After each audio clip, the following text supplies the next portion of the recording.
Touch screen classes में आपका स्वागत है। आज मैं आपको पूर्णिया यूनिवर्सिटी का ही पेपर 1 का ग्रुप बी का और जो 7 का ए हो गया था और 7 का बी का क्वेश्चन एक लेके आया हूँ।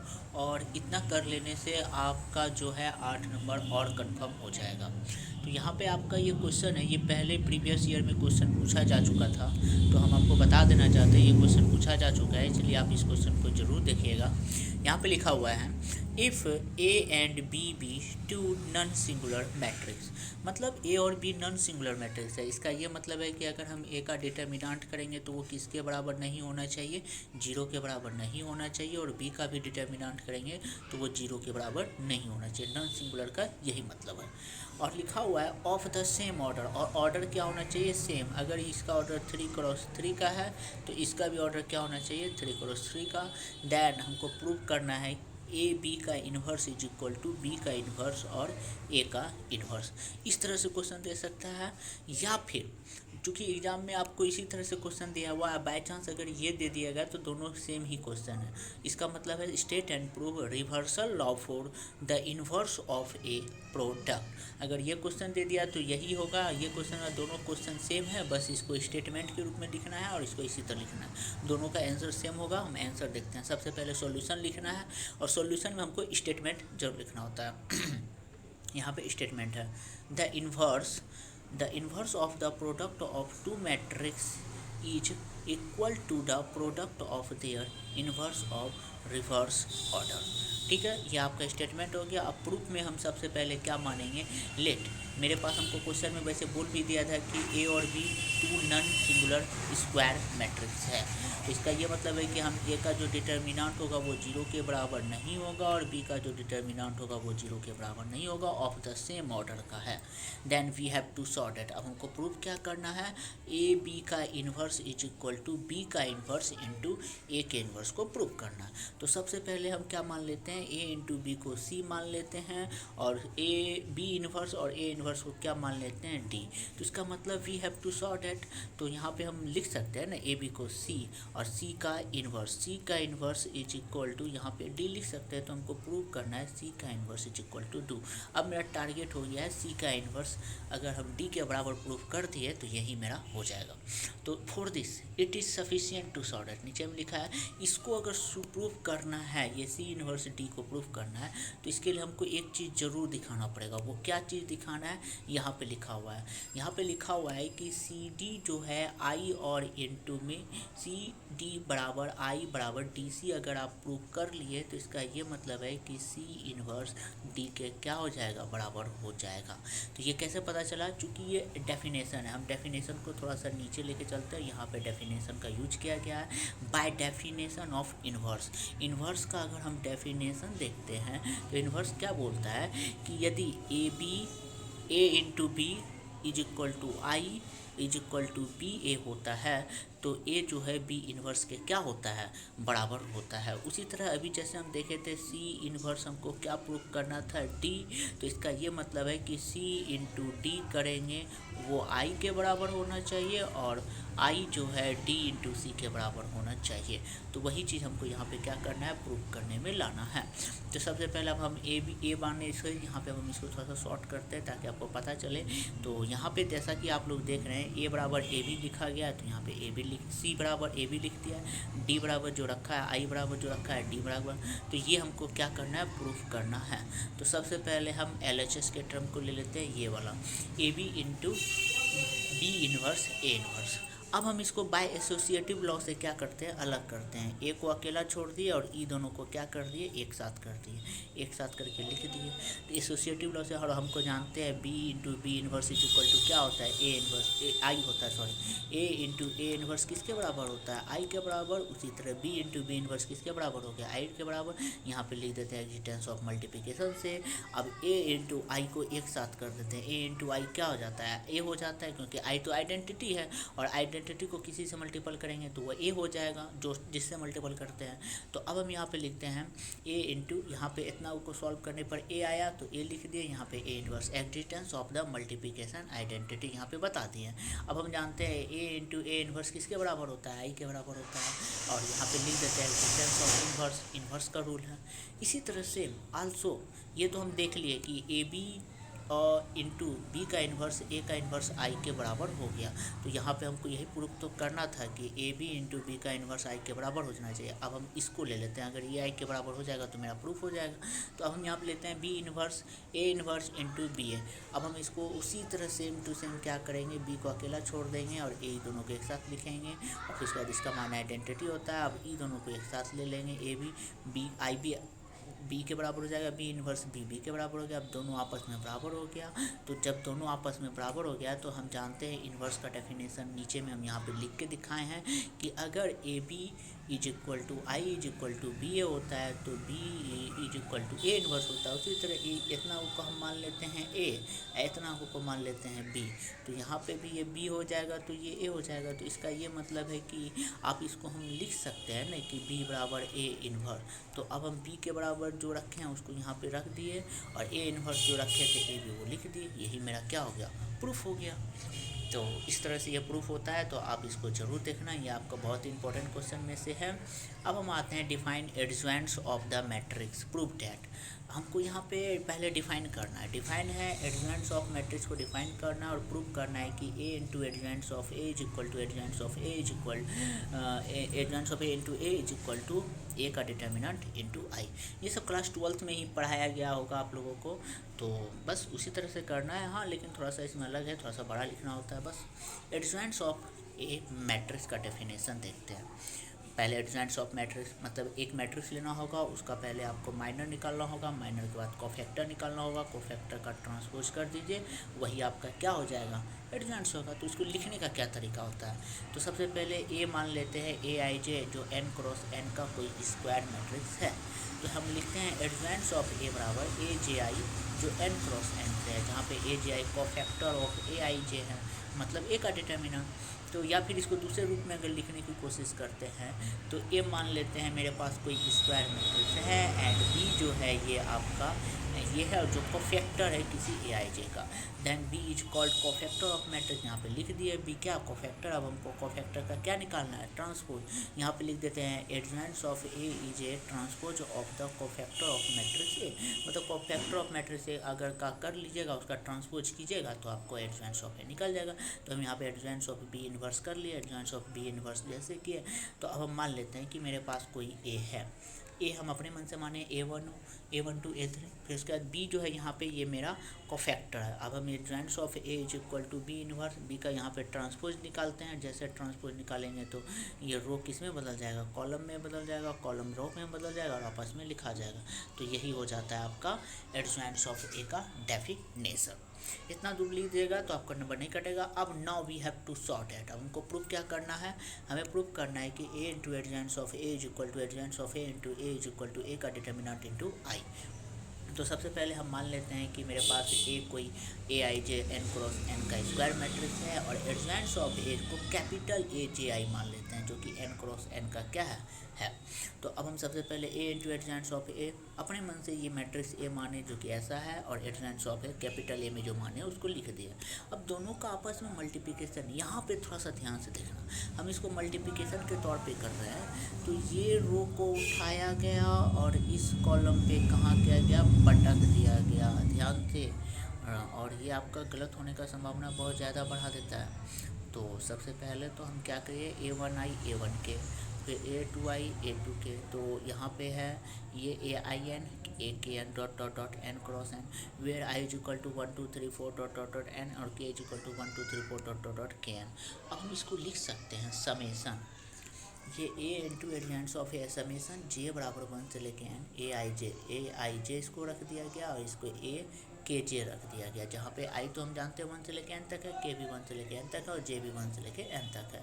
और इतना को हम सी आई के लिख देते हैं, और सी आई के यहाँ पे देखने पर आपको बता दिया गया है कि सिग्मा जे बराबर 1 से लेके n तक है, जो ith टर्म को बताता है। अब वी नो डैट हम जानते हैं कि सी आई के जो होता है वो समेशन जे बराबर 1 से लेके इन्फिनिटी है, और इसका जो मान होता है 2 तरह का मान होता है, और ये मान आपको बताया गया था। एक डिटर्मिनेंट अगर रहा तो वो आई और मतलब आई और के आपस में बराबर होगा तो हम उसका ए का डिटर्मिनेंट करेंगे, और नॉट इक्वल टू को हम क्या लिखेंगे, 0 के बराबर लिखते हैं। तो अब देखिए यहाँ पे हम इसको क्या लिखते हैं, इसका ये मतलब है कि अब देखो ए आई A11 ए मतलब C22 C33 CNN सब ए के डिटर्मिनेंट के बराबर हो जाएगा, और C12 C21 ये सब आपका 0 के बराबर हो जाएगा। अब हम पुट कब करते हैं, A into adjoints of A C11 C12 dot dot dot C2 मैंने लिख दिए हैं। अब इसमें हम मान पुट अप करते हैं नीचे में, जैसे हमको पता चला कि रोज मतलब ये वाला डायगोनल पार्ट में सब में ए का डिटर्मिनेंट पुट करना है, क्योंकि सबका ऑर्डर क्या होता है, सेम होता है, और बाकी सब 0। अब इसमें से हम क्या ले लेते हैं, कॉमन ले लेते हैं। जैसे इसमें से ए कॉमन लिए, इसमें से ए का डिटर्मिनेंट, सब से ए का डिटर्मिनेंट क्या कर लेंगे, कॉमन ले लेंगे, तो सब में क्या बच जाएगा 1, और 1 जैसे बचा तो ये आपका आइडेंटिटी मैट्रिक्स हो गया। तो A into adjoints of A is equal to A का डिटर्मिनेंट इंटू आई, एक ये आपका फ्रॉम इक्वेशन 1 हो गया। इसी तरह सेम टू सेम हम adjoints of A into A is equal to A का डिटर्मिनेंट इंटू आई करेंगे। From equation first and second से दोनों आपस में क्या हो जाएगा, बराबर हो जाएगा, और हमको यही क्या करना था, प्रूफ करना था।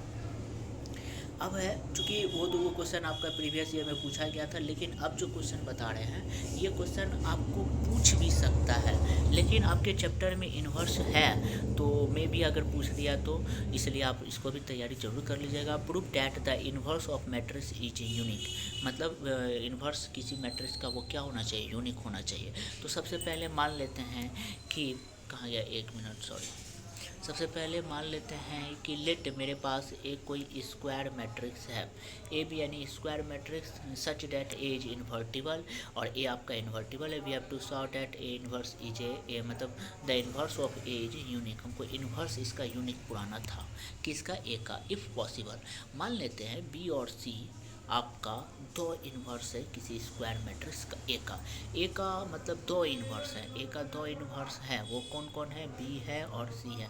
तो देन हम लिख सकते हैं B is A inverse of the A, then from definition A B is equal to I into B, क्योंकि यहाँ पे हम लिखेंगे ना कि आपका जो है ए जो है बी इन्वर्स के क्या है, बराबर है, तो इस हिसाब से तो ये शर्त तो लिखाना पड़ेगा। उसी तरह अब हम सी के पास से गए, क्योंकि सी भी तो इन्वर्स है ए का, जैसे सी इन्वर्स है तो ये कंडीशन लिख देंगे, तो इसको इक्वेशन 1 मान लेते हैं, और इसको इक्वेशन क्या मान लेते हैं, 2 मान लेते हैं। अब नीचे जाते हैं, for uniqueness we have to show that B is equal to C, क्योंकि यूनिक करने के लिए अगर बी अगर और सी आपस में बराबर हो जाएगा तो इसका ये मतलब है कि दोनों आपस में यूनिक है। तो ठीक है, अब हमको बी और सी को आपस में बराबर करना होगा।